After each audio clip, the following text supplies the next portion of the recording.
बिस्मिल्लाहिर्रहमानिर्रहीम। अस्सलाम वालेकुम वरहमतुल्लाहि वबरकातुहू। Tayyaba Asif YouTube channel Tayyaba food stories में आपकी खिदमत में हाजिर है। आप सब लोग कैसे हैं? उम्मीद करती हूँ आप सब लोग अल्लाह पाक के फजल करम से खैरियत से होंगे। अल्हम्दुलिल्लाह मैं भी अल्लाह पाक के फजल करम से खैरियत से हूँ। आप इस वक्त देख रहे हैं YouTube channel Tayyaba food stories. Tayyaba food stories में आज मैं आपके लिए चपली कबाब की रेसिपी लेकर आई हूँ। वीडियो को लास्ट तक देखिएगा और चैनल को सब्सक्राइब ज़रूर कीजिएगा। वीडियो पसंद आए तो इसे लाइक और शेयर ज़रूर कीजिएगा।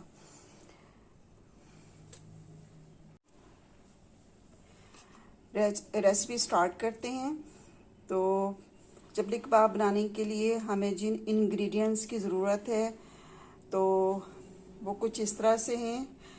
मैंने यहाँ पर बीफ का कीमा बनाया है, तो तकरीबन आधा किलो ये बोनलेस होगा बीफ, और इसका मैंने जो है वो कीमा बना लिया था। और इसके अंदर मैंने शामिल की है चर्बी, फैट, और इस तरह की ये फैट थी। और ये मैंने कुंडी के अंदर अच्छे से इसको, ये देखिए अच्छे से मैंने इसको पीस लिया था। आप इसे ग्राइंडर के अंदर भी कर सकते हैं या चॉपर के अंदर भी कर सकते हैं। तो ये कुछ इस तरह है। तो इसके अंदर मैंने लहसुन इसके अंदर मैंने शामिल कर दिया है। 1 टेबलस्पून मैंने लहसुन शामिल किया है। और चर्बी जो है इसकी जो है वो मेन इंग्रेडिएंट है इसका, चर्बी। और अनारदाना, ये दो इसके जो है, इसके बगैर जो है वो चपली कबाब बिल्कुल नहीं बनता है। तो ये मैंने यहाँ पर अनारदाना लिया है।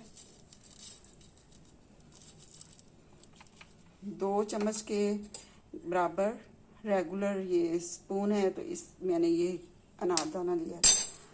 और प्याज लेंगे।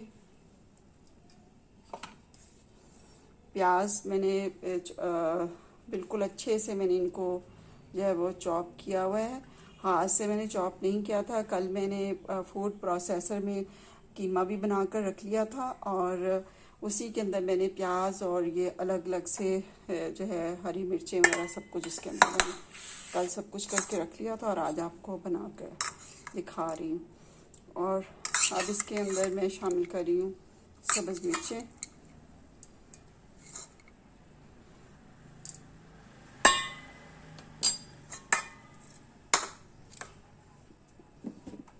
बेसन शामिल करेंगे।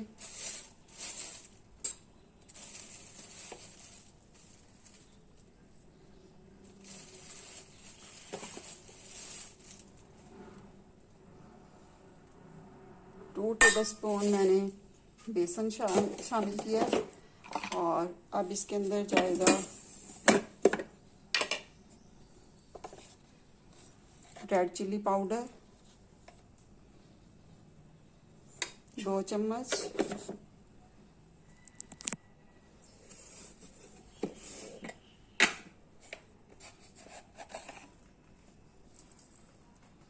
नमक हस्बे जायका,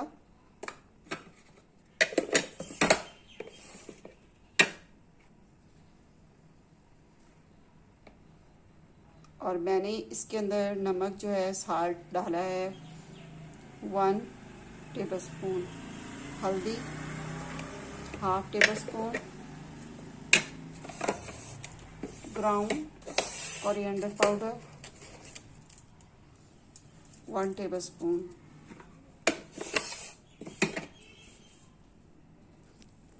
अच्छे से मिक्स कर लेंगे। अब इसके अंदर मैंने 1 टमाटर शामिल किया है। सीड्स उसके मैंने निकाल लिए थे, और बस 1 मैंने टमाटर लिया था।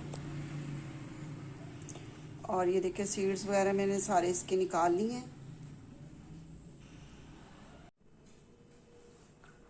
और ये सारे कबाब मैंने रेडी कर लिए हैं, और पैन के अंदर ऑयल गर्म होने के लिए मैंने रख दिया है। उसके अंदर अब मैंने डाल लूँगी।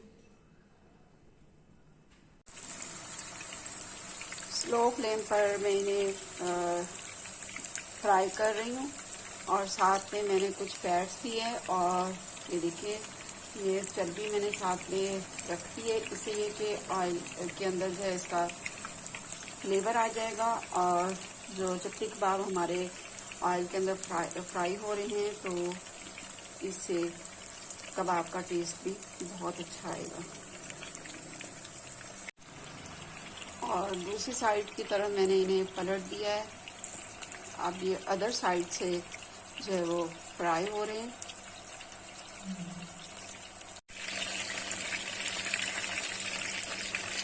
और ये चर्बी देखिए कितने अच्छे से इसके अंदर मेल्ट हो गई है और बहुत अच्छी खुशबू आ रही है।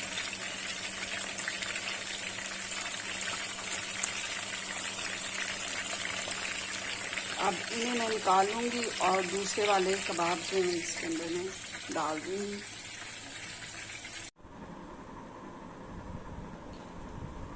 ये हमारे चपटी कबाब रेडी हो चुके हैं अल्हम्दुलिल्लाह। बहुत ही मज़ेदार ये चपटी कबाब बने हैं और ये देखिए कितने अच्छे से अंदर से कुक हो चुके हैं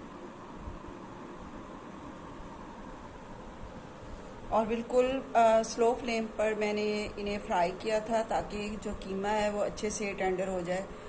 तो कीमा को जो है वो गलाने के लिए इसके अंदर मैंने किसी किस्म का कोई कचरी पाउडर, सोडा, किसी किस्म का मैंने इस्तेमाल इसके अंदर नहीं किया है। और कीमा चूँकि बिल्कुल बारीक था और मैंने जो है फूड प्रोसेसर में ही किया था, काफ़ी टाइम तक मैंने इसे जो है वो बारीक किया था। बहुत अच्छे से मैंने जो है वो कीमे को बारीक किया था। तो कीमा आपका बहुत ज़्यादा बारीक होना चाहिए और उसके अंदर पानी बिल्कुल भी नहीं होना चाहिए। तो इसकी जो दो मेन चीज़ें थी वो मैंने आपको बता दी हैं। तो इसके अंदर चर्बी जो है वो लाजमी इसके अंदर डलती है, चर्बी के बगैर ये कबाब रेडी नहीं होते हैं। तो ये हमारे आज के पेशावरी चपटी कबाब की आपको आज मैंने रेसिपी दी थी। तो स्टार्ट में मैंने आपको चपटी कबाब बताया था कि मैं चपटी कबाब बना रही हूँ, लेकिन मैं पेशावरी चपटी कबाब की ही आपको रेसिपी दे रही थी। और इसमें जो है वो चर्बी जो है वो फ्राई करते हुए भी चर्बी डलती है और दूसरा ये कि कीमे के अंदर भी जो है इसके मसाले के अंदर भी चर्बी का इस्तेमाल होता है।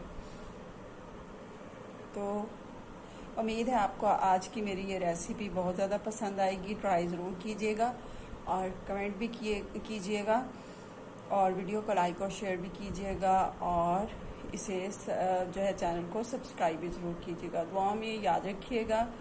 अल्लाह पाक हम सब मुसलमानों को हमारे साझे करने की तौफीक अता फरमाए, 5 वक्त नमाज़ पढ़ने का पाबंद बनाए और डेली कुरान पाक की तिलावत करने की तौफीक अता फरमाए। और पाकिस्तान में जितने लोग हैं और पाकिस्तान से बाहर जिन जिन ममालिक में मुसलमान रहते हैं, अल्लाह पाक उनको अपने हिफ्ज़ व ईमान में रखे। आमीन सुम आमीन। इसके साथ ही आपसे इजाज़त चाहती हूँ। अल्लाह हाफिज़।